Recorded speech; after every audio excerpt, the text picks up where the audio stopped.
On va accueillir s'il vous plaît Stéphane Eutin, qui est président de France eSport, qui représente aussi LDLC, dont on a parlé tout à l'heure. Bonjour. Mathieu Dallon, funding partner, Trust eSport. C'est un fonds d'investissement dont vous allez nous parler. Bonjour Mathieu. Raoul Lebel est avec nous, il est directeur eSport chez Webedia. Et enfin, Nicolas Maurer, PDG de la team Vitality. Merci à tous les quatre. Bon, vous êtes que 3. Ah mais non, il y en a un qui arrive encore, bah, bien sûr. Pour terminer, pour parler d'e-sport, merci beaucoup d'être là, les promesses de l'e-sport. J'aime beaucoup le titre. Vous allez nous raconter tout ça dans quelques instants. Stéphane Eutin, je vais commencer avec vous. Président de France eSport, je le disais, directeur opérationnel de LDLC Events aussi, on en parlait tout à l'heure avec Gaëtan Muller. France eSport, c'est une association qui rassemble les acteurs de l'e-sport. Dans le petit chapeau que je disais tout à l'heure, je disais que c'est un domaine qui se structure. Ça en est l'illustration parfaite, ça? Tout à fait. France eSport est un petit peu un système qui fédère tous les acteurs de l'e-sport selon 3 grandes verticales, les joueurs, les promoteurs et les éditeurs de jeux. Mathieu Dallon, vous allez nous parler, vous, d'un fonds d'investissement. Il y en a eu pas mal aujourd'hui autour du monde du sport. Là, c'est Trust eSport et c'est spécifiquement pour votre domaine. À qui vous vous adressez, vous? Oui, c'est le premier fonds d'investissement dédié à cette verticale du financement de start-up dans l'e-sport que j'ai monté après avoir été moi-même entrepreneur dans cet univers pendant une quinzaine d'années. On est plutôt à la recherche d'entreprises qui vont créer des technologies qui vont se greffer au jeu pour enrichir l'expérience spectateur, élargir les audiences, monétiser ces audiences à l'extérieur des jeux et puis faciliter ou sublimer un peu la performance des athlètes qui jouent au sport électronique. Et avoir peut-être un plus grand public, en tout cas un public plus varié, c'est ça aussi l'objectif? Oui, je pense qu'on en parlera pendant tous nos échanges, mais l'e-sport concerne aujourd'hui plutôt un public d'initiés, qui est certes large, mais qui additionne plein de petites niches d'audience. L'un des enjeux de cet univers, c'est d'être capable de parler à des gens qui ne sont pas joueurs de jeux vidéo, et au même titre que le sport, de créer de l'émotion chez des gens qui vont découvrir ou qui vont voir la performance à l'écran. Et donc on va nous financer des technologies qui vont transformer l'image des jeux et qui vont la rendre plus accessible. Parler d'un secteur en plein essor. Il en est où ce secteur pour vous? Est-ce qu'il arrive à maturité? Est-ce qu'il grandit encore et jusqu'où? Alors, c'est déjà pas un secteur qui est visible aujourd'hui par effet de mode. Il faut savoir qu'il a des racines assez profondes, ce secteur, aussi anciennes que le jeu vidéo. Il y avait déjà de l'e-sport dans les années 80, dans les années 90. Le jeu en réseau a considérablement ouvert cet univers et l'a élargi en nombre de participants. Donc c'est un univers, on va dire, qui a une trentaine d'années et une économie qui se structure depuis 3-4 ans, essentiellement, à l'initiative des éditeurs de jeux, qui sont donc les fabricants des jeux qui servent et qui sont assimilables à des sports. Ces éditeurs ont investi énormément d'argent pour créer aujourd'hui une économie d'environ 1 milliard d'euros dans l'économie du jeu vidéo qui elle-même est d'environ 100 milliards. Nicolas Maurer, vous êtes l'un des cofondateurs de Vitality, la plus grosse structure d'e-sport en France. C'est bon, je l'ai bien dit. Vous représentez, vous, justement, les joueurs. Comment vous êtes structuré? Est-ce qu'on peut comparer Vitality à un club sportif? Alors, on ne peut pas encore comparer Vitality au plus grand club sportif, évidemment, en termes de taille, d'infrastructure ou de revenus, mais on se construit de la même façon. Aujourd'hui, le modèle pour nous, c'est très clairement celui du club sportif. On va regarder par exemple les clubs de football anglais ou le PSG en France. C'est des clubs qui ont vraiment accéléré dans leur structuration par rapport à l'état des lieux, on va dire, d'il y a une dizaine d'années. Donc nous, on est là pour se construire de la même façon parce que notre métier, c'est le même finalement. On a des équipes qui vont s'affronter sur différentes compétitions. La différence, c'est que ce ne sont pas des joueurs qui courent sur un terrain, ce sont des joueurs qui sont derrière leur ordinateur ou leur console. Mais qui parfois sont dans des salles comme ici, hein. Mais évidemment, et on va en parler sûrement, ça se joue dans des grandes arènes, voire dans des stades. Mais voilà, à part cette différence-là, finalement, c'est la même chose. Les joueurs sont sous contrat avec l'équipe. L'équipe a des partenaires, des sponsors, des fans. On fait du merchandising, on crée des contenus, on fait du storytelling autour de la marque, autour du club. Donc oui, notre construction est exactement sur ce modèle. La structuration, elle passe par quoi dans votre milieu, clairement? Alors, on va dire que c'est assez récent, la vraie structuration des équipes e-sport. Parce que finalement, il y a quelques années, c'était encore un milieu assez amateur, qui manquait beaucoup de ressources, où chacun, de son côté, essayait d'inventer un modèle. Aujourd'hui, on est rentré dans une vraie phase d'investissement, où les plus grands clubs ont des investisseurs importants pour accélérer leur croissance et pour prendre des positions sur le marché. Donc ça passe par beaucoup de choses. Ça part par la professionnalisation déjà de la pratique sportive. On vient d'un univers qui s'est créé. Chaque jeu peut avoir sa culture, sa méthode d'entraînement. Aujourd'hui, on tend à regrouper les équipes dans des centres d'entraînement. On les entoure avec des préparateurs physiques, préparateurs mentaux. Donc il y a toute cette composante sur l'aspect sportif. Et la deuxième, en tout cas l'une des composantes importantes du développement, c'est la construction de la marque. C'est comment on devient pas juste un assemblage de joueurs, parce que finalement, si on est juste là pour regrouper des joueurs, finalement, quand un joueur e-sportif va partir dans une autre équipe, les fans vont le suivre. Ça, c'est ce que les clubs de foot essayent d'empêcher en quelque sorte. Ils essayent de créer une marque très forte. Le Real Madrid va survivre au transfert d'un joueur ou d'un autre. Évidemment, les joueurs en tant qu'individus auront toujours une très grande puissance, mais on est là pour construire une marque qui va plus loin que ça et qui va plus loin aussi que la victoire ou la défaite, et d'avoir des fans qui sont engagés et qui nous suivent tout le temps. On a parlé sport business un petit peu plus tôt dans l'après-midi, des sponsors qui s'associent aux plus grands clubs, justement. Aujourd'hui, certains sponsors font le choix de délaisser le sport traditionnel pour l'e-sport. Qu'est-ce que vous leur offrez de plus de différent ? Ce qui est assez évident, c'est clairement la démographie de l'e-sport, la démographie des audiences. On va dire que l'audience des sports traditionnels est vieillissante. Alors attention, il y a toujours beaucoup de gens qui regardent. C'est toujours un très gros business. Il n'y a pas à s'inquiéter sur le fond. Mais il y a clairement une tendance quand même de fond qui va au vieillissement. Tandis que les audiences qui regardent les compétitions d'e-sport, ça va vraiment être de 10 à 25 ans. Je dis 10 ans parce que grâce à Fortnite, ça a encore élargi le spectre. On a des audiences plus jeunes qui regardent. Donc tout simplement, pour les marques, l'enjeu, c'est de s'adresser à ces futurs consommateurs, à ces audiences qu'ils ne touchent pas. Enfin, on connaît tous un peu le cliché des marques qui ont du mal à toucher les millennials. Et c'est quand même néanmoins une réalité. Et en s'associant à l'écosystème e-sport, que ce soit via les ligues, les équipes ou de différentes manières, c'est une façon de toucher les audiences. Ensuite, le vrai enjeu, c'est pas seulement d'apposer un logo et de dire voilà, nous, Orange par exemple, on fait de l'e-sport, on s'intéresse à l'e-sport. C'est de raconter une histoire crédible et de montrer en quoi la marque peut être légitime sur ce territoire. Vous parliez de Fortnite, qui est un jeu qui se joue effectivement de plus en plus jeune, qui peut parfois faire un peu peur aux parents qui ne connaissent pas trop cet univers-là. Cet univers qui est souvent encore perçu comme virtuel, et pourtant, on le disait il y a quelques instants, c'est des compétitions qui se jouent dans de grandes salles, avec du public, avec des rencontres, avec finalement un fonctionnement comme une compétition de sport classique. Encore une fois, le parallèle, il est évident. Si on amène quelqu'un qui est novice voir une compétition d'e-sport, il va peut-être pas comprendre ce qui se passe sur l'écran, notamment parce que certains jeux sont très complexes et nécessitent d'y jouer pour vraiment apprécier le spectacle, ce qui est un autre sujet. Mais par contre, ce que cette personne va tout de suite percevoir, c'est l'ambiance dans le stade, avec des fans qui vont se lever ou crier quand il y a une belle action, avec des supporters d'une équipe A ou d'une équipe B. C'est exactement les mêmes phénomènes, les mêmes mécanismes. Et regarder de l'e-sport, c'est exactement comme regarder du sport. À l'issue d'une finale, il va y avoir une équipe qui a bossé pendant 1 an et qui soulève le trophée, et c'est magnifique à regarder. Et à côté, l'équipe perdante, c'est les mêmes émotions que dans le sport. Donc on retrouve la même chose. Raoul Lebel, vous êtes directeur e-sport chez Webedia. Rappelez-nous tout d'abord rapidement ce qu'est Webedia. Oui, tout à fait. Alors Webedia, c'est une société de médias qui est spécialisée en fait dans les médias dédiés aux populations digitales, on va dire, notamment spécialisée dans tout ce qui concerne en fait les univers de passion dédiés au cinéma, à l'entertainment de manière globale. On édite notamment le site jeuxvideo.com, le site Allociné, le site 750 grammes, Easy Voyage. Voilà, donc c'est vraiment un éditeur de loisirs contenu un peu digital dédié aux loisirs, tout à fait. Et on a développé il y a quelques années en fait une structure qui est vraiment dédiée à l'e-sport, avec une offre qui est organisée selon l'écosystème en fait global de l'e-sport, qui tourne autour des médias, de l'événementiel, des teams professionnels et de l'influence et des personnalités qui incarnent en fait cet univers de l'e-sport.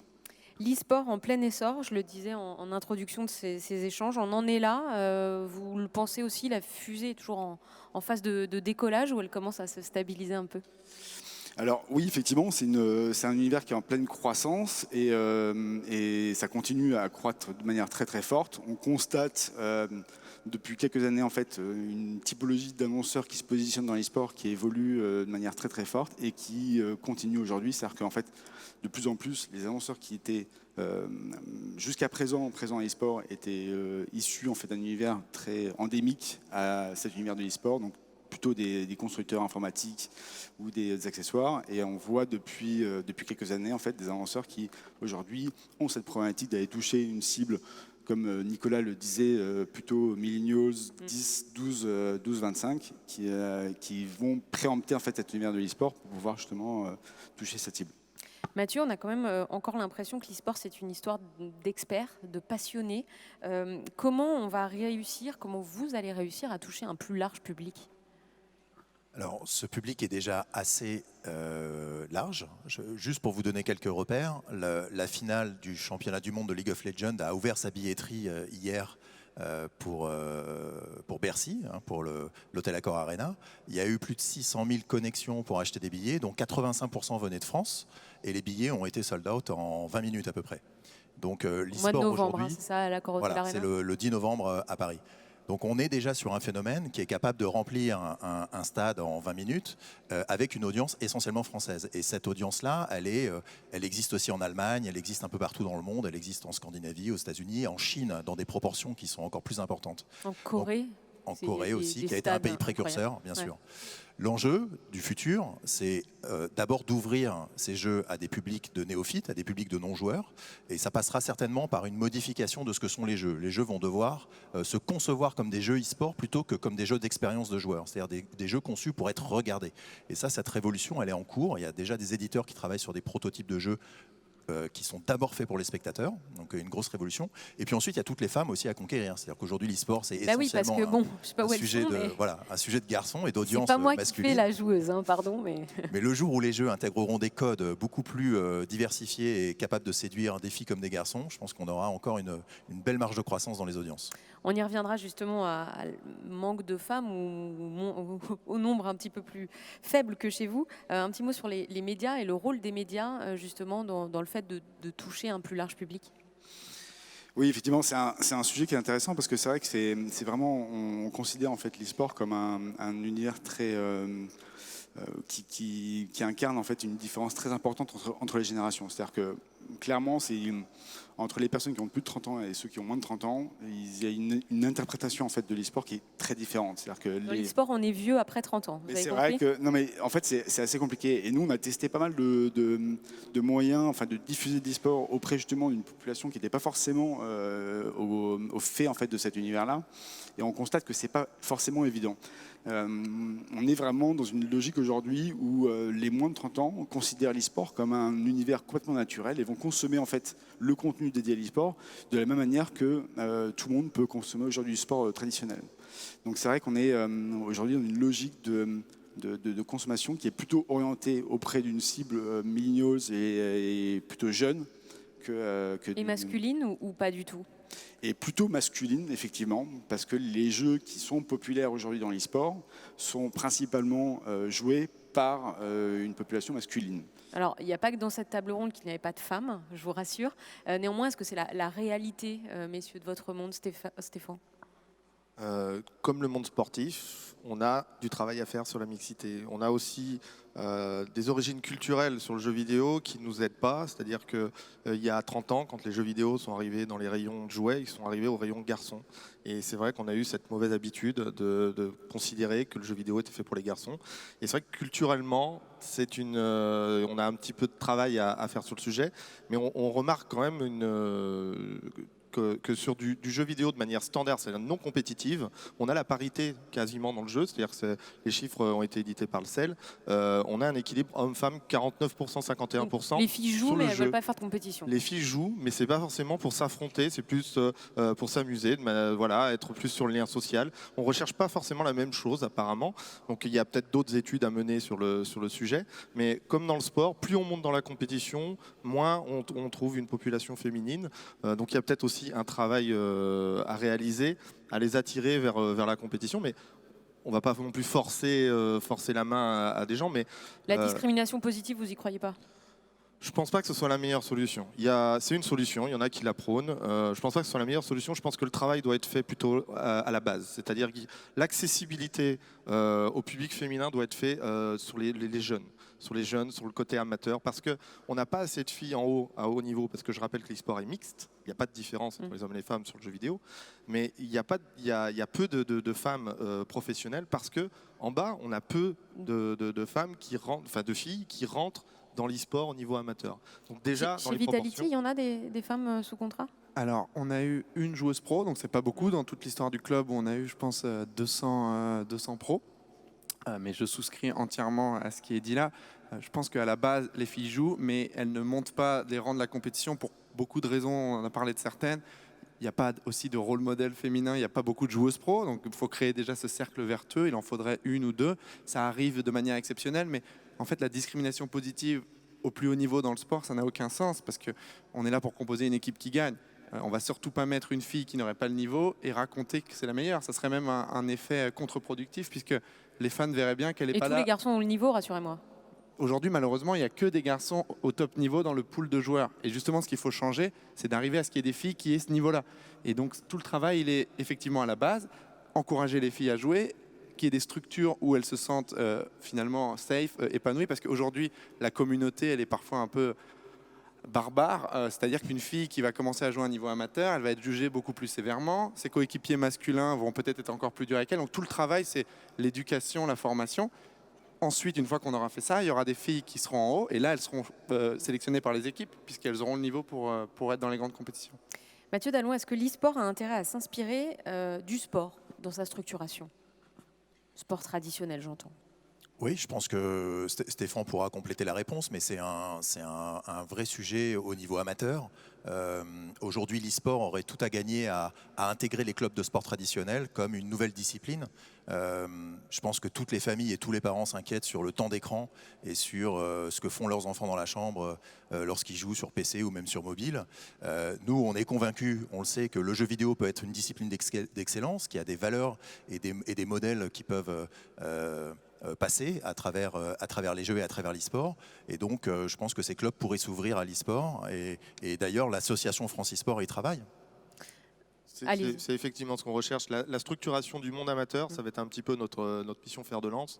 Arriver à créer des clubs où les parents peuvent emmener leurs enfants et en toute sécurité se dire je vais laisser mon enfant 2 heures, il va être encadré à la pratique e-sportive, mais il y aura des bons messages qui vont être véhiculés, les bonnes valeurs. Et il y a déjà des exemples de clubs qui font ça, qui accueillent des enfants, je pense au PUC à Paris, qui proposent effectivement des compétitions et de l'e-sport où ils s'entraînent, mais ils font aussi du sport. Ils font autant d'écrans, de jeux que de... Exactement. Vous avez la casquette LDLC aussi aujourd'hui. Les liens via votre marque existent avec les clubs pro traditionnels, avec l'Asvel notamment, qui porte votre nom. Et ça va plus loin hein, parce qu'il y a aussi un club, enfin une équipe e-sport au sein de la Tipeee Academy. Donc il y a vraiment des liens entre les deux mondes qui se créent. Je suis aussi donc le directeur d'une team professionnelle, bon, peut-être pas aussi prestigieuse que Vitality, mais qui reste quand même une équipe qui est là depuis un moment. Et de par cette expérience, on s'est rapproché de Tony Parker pour créer une section à la Tony Parker Academy qui est basée sur les passions. Évidemment, la passion basket était la première passion qui est rentrée sur cette académie, mais on a ouvert une section e-sport dans l'académie. C'est-à-dire qu'on a créé le premier e-sport études au niveau lycée, où on a à la fois un club professionnel et un centre de formation qui s'allie à un lycée et qui propose à des jeunes des bourses d'études pour venir étudier en fonction des performances, pour venir étudier, mais avec un objectif de réussite scolaire en même temps qu'un objectif de réussite sportive. On parle d'inspiration de l'e-sport dans le sport et à l'inverse. Le sport, est-ce qu'il doit, est-ce qu'il pourrait, Raoul, Mathieu, s'inspirer de ce qui se passe chez vous? Et sur quel point?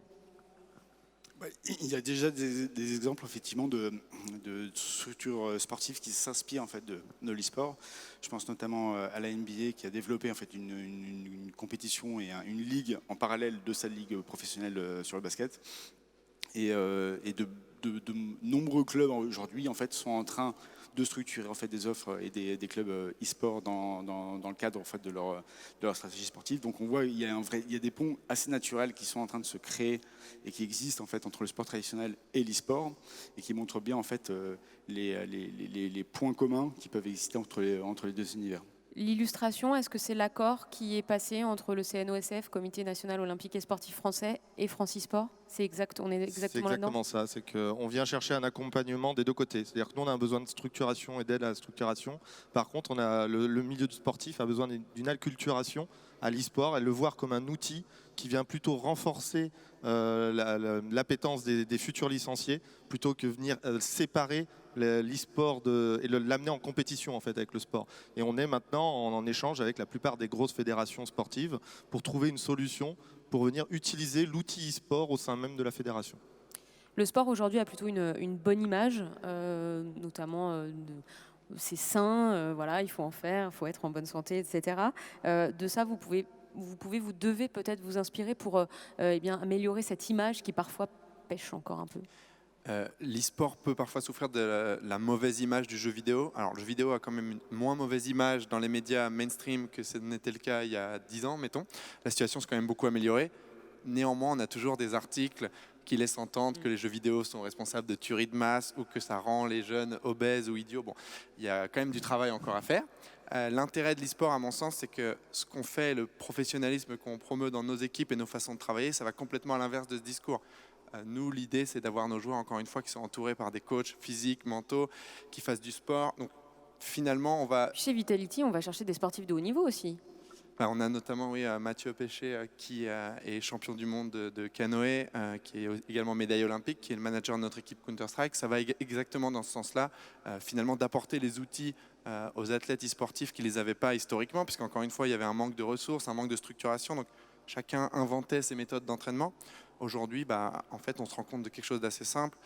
Quand on est au plus haut niveau de compétences, chaque détail fait la différence. C'est une banalité, mais qui n'en reste pas moins vrai. Donc chaque détail, ça peut être en forme le jour du match, être mentalement bien dans sa tête, parce que si le match tourne mal, le plan de jeu ne se passe pas comme prévu, il faut savoir rebondir. Donc tous ces petits détails-là, ça passe par un encadrement de l'infrastructure. Et là, on s'inspire beaucoup du sport traditionnel pour apporter ça à nos athlètes. La structuration, messieurs, est en marche. L'économie est là. Ça va exploser véritablement encore plus dans les années qui viennent. Raoul ? Sans aucun doute, on est au début de l'histoire aujourd'hui. C'est une histoire qui a commencé il y a peu de temps et qui est en train de croître de manière assez phénoménale. Et c'est vrai que j'ai souvent tendance à dire que bien malin qui peut savoir ce qui se passera dans 6 mois dans l'e-sport. Quand je me remémore en fait ce que je m'imaginais de l'e-sport il y a 6 mois, c'est une image qui est complètement différente aujourd'hui. Et c'est vrai que quand on fait l'exercice de se projeter dans 10 ans, en fait les limites sont assez vertigineuses. Donc on est qu'au début de l'histoire et je pense qu'on va arriver à un niveau où l'e-sport a une histoire à raconter très très puissante et vraiment passionnante. Mathieu, vous partagez Oui, on ne sait pas où vous serez dans 6 mois. Non, nous, en tant que fonds d'investissement, on a parié sur une dizaine d'années à peu près de développement. Vous projetez un peu quand même. On s'est plutôt projeté sur du long terme. La plupart des études qui se penchent sur le secteur prédisent une multiplication par 20 de la taille de cette économie à horizon des Jeux Olympiques 2024. Donc on est sur le segment le plus dynamique de l'économie du jeu vidéo, qui est déjà une des économies les plus dynamiques de la planète. C'est plutôt un secteur qui risque de ne pas trop souffrir de la crise, puisqu'en général, en période de crise, c'est plutôt les secteurs du divertissement qui résistent le mieux. Alors peut-être pas celui du sponsoring qui en souffrira, mais en tout cas les gens continueront à jouer, et d'autant plus s'ils ont du temps pour jouer. Il suffit de regarder nos enfants pour savoir que c'est l'avenir et qu'il faut évidemment l'encadrer, mais qu'il n'y aura pas de retour en arrière. On est sur une nouvelle façon de faire du sport. C'est un élargissement de la définition du sport, et on est en train de s'inspirer des meilleurs modèles économiques, des meilleurs modèles de structuration pour en faire quelque chose de durable. Et un jour, une compétition sport, e-sport, au même endroit, en même temps ou simultanément, ça va venir de façon assez naturelle. Ça va même aller très vite, parce que la première start-up qu'on a financée crée un jeu en VR que vous jouez en free roaming, c'est-à-dire que vous y jouez en vous déplaçant sur un terrain de basket. Et donc il y aura la première démonstration de ce jeu à la Paris Games Week dans un mois, lors du grand salon du jeu vidéo, où des équipes vont s'affronter sur l'équivalent d'un terrain de basket avec des casques VR à un jeu vidéo qui va engager à la fois le corps et du digital. Merci beaucoup, merci pour vos témoignages et le partage de vos expériences sur l'e-sport, ces promesses, parce qu'on n'a pas fini d'en parler, même si on ne sait pas de quoi on parlera dans 6 mois. En tout cas, ici même, demain, il y aura des compétitions d'e-sport. Je ne sais pas si vous serez encore là, messieurs. C'est grand public, il y aura 5 € qui seront reversés à l'Institut Pasteur, donc il y a une vraie aussi dynamique sociétale autour de ça. Dès 10h, Just Dance avec Dina, à 11h15, un match OL PSG sur FIFA 2020 notamment, et d'autres jeux, je ne m'aventurerai pas parce que je ne les connais pas, donc voilà, je vous citais juste les premiers, mais en tout cas, voilà, ce sera cette journée du samedi placée sous le signe de l'e-sport. Merci à vous pour vos témoignages, merci beaucoup d'avoir été là et d'avoir conclu, ou presque, cette deuxième journée d'échange ici à Sport Unlimited.